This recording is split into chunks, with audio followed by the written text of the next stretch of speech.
prázdne škola stojí, zopár žiakov sa v nej spojí, vycestujú v šíri svet, čaká na nich krásny let. Cieľom ich sú nové miesta, cez obed tam vládne siesta.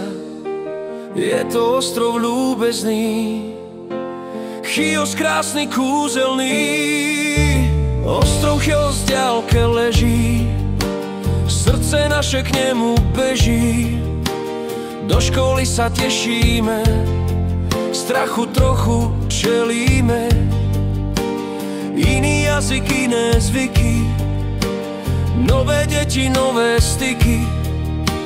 Priateľstvá však vznikajú, očká naše blikajú. Škola pekná, žiaci milí, hodinu sme narušili, do triedy sme my vtrhli, Slovensko im predviedli. Grécke deti program majú, domov svoj nám predstavujú, básničky aj piesne pekné, aj tančeky verureské. Sú to pre nás novinky, zabudli na hodinky, pocit dobrý priniesli, srdcia naše uniesli.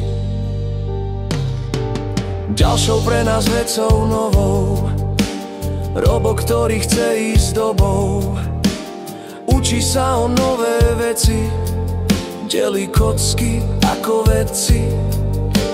Naučí sa farby rôzne, deliť ich vie ozaj vzorne. My sme to tiež skúsili, robota sme učili.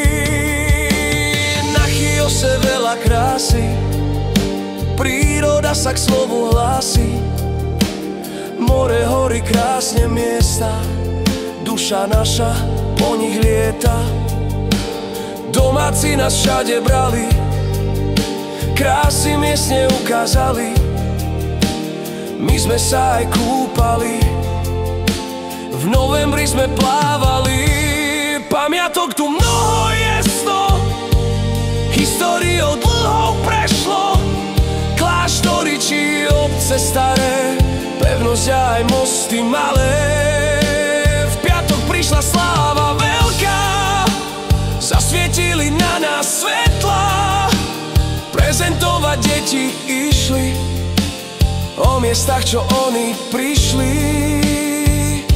Školu mesto Erasmus, už chladíme my šampus. Slzičky už v oku máme, na oslavu šampus dáme.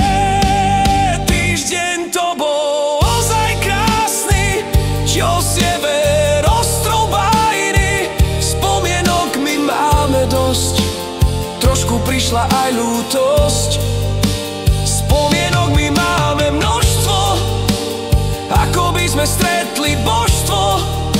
Grécko je kraj veľmi vzácny, píšem o ňom v tejto básni.